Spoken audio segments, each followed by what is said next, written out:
नमस्कार। बांग्लादेश में पुलिस और सरकार विरोधी प्रदर्शनकारियों के बीच बढ़ती झड़पों के बीच रविवार को 50 से अधिक लोगों की मौत हो गई है। बांग्लादेश में प्रदर्शनकारी छात्र प्रधानमंत्री शेख हसीना के इस्तीफे की मांग कर रहे हैं।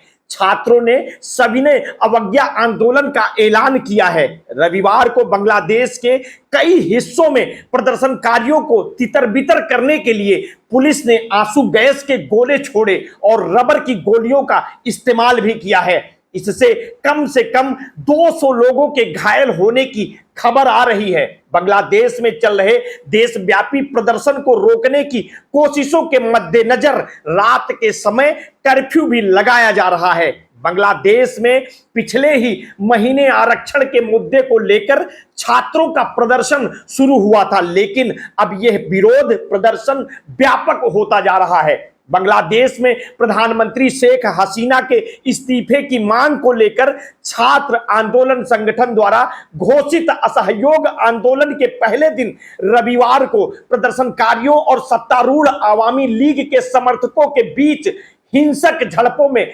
तकरीबन 50 लोग मारे गए हैं और सैकड़ों अन्य घायल भी हुए हैं।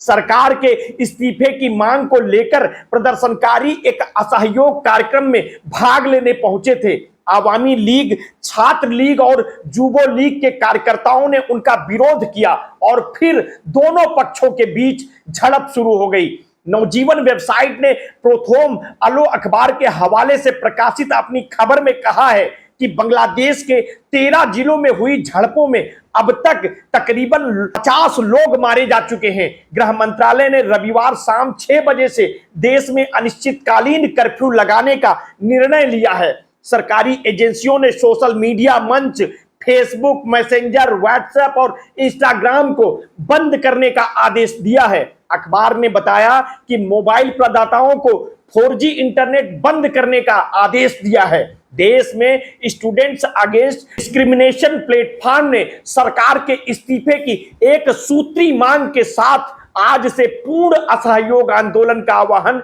किया है। इस बीच प्रधानमंत्री हसीना ने कहा कि विरोध के नाम पर बांग्लादेश में तोड़फोड़ करने वाले लोग छात्र नहीं बल्कि आतंकवादी हैं और उन्होंने जनता से ऐसे लोगों से सख्ती से निपटने को कहा है। उन्होंने कहा, मैं देशवासियों से अपील करती हूं कि इन आतंकियों से सख्ती से निपटा जाए। प्रधानमंत्री कार्यालय के सूत्रों के हवाले से अखबार ने खबर में बताया है कि हसीना ने गणभवन में सुरक्षा मामलों की राष्ट्रीय समिति की बैठक बुलाई है। बैठक में सेना, नौसेना, वायुसेना, पुलिस, रैपिड एक्शन बटालियन और बांग्लादेश सीमा गार्ड के प्रमुखों और अन्य शीर्ष सुरक्षा अधिकारियों ने हिस्सा लिया है। यह बैठक ऐसे समय में हुई जब देश के कई हिस्सों में हिंसा फिर से फैलती जा रही है। विरोध प्रदर्शन के चलते ढाका की ज्यादातर दुकानें और मॉल बंद रहे हैं। सैकड़ों छात्र और कामकाजी लोग ढाका के शाहबाग में एकत्र हो गए हैं, जिससे यातायात जाम हो गया। समाचार पोर्टल बीडी न्यूज 24 की एक खबर के अनुसार प्रदर्शनकारियों ने प्रधानमंत्री शेख हसीना के इस्तीफे की मांग की और आरक्षण में सुधार को लेकर हाल में हुए विरोध प्रदर्शन में मारे गए लोगों के लिए न्याय की मांग करते हुए नारे लगाए हैं। प्रदर्शनकारी असहयोग आंदोलन के पहले दिन राजधानी के साइंस लैब चौराहे पर भी एकत्र हुए और उन्होंने सरकार विरोधी नारे लगाए। समाचार पत्र डेली स्टार के अनुसार रविवार को बंगबंधु शेख मुजीब मेडिकल यूनिवर्सिटी में अज्ञात लोगों ने कई वाहनों को आग के हवाले कर दिया। खबर के अनुसार लाठी डंडे और लोगों को अस्पताल परिसर में निजी कार, एम्बुलेंस, मोटरसाइकिलों और बसों में तोड़फोड़ करते देखा गया है, जिससे मरीजों, तीमारदारों, चिकित्सकों और अन्य कर्मियों में भय पैदा हो गया है। प्रदर्शनकारियों ने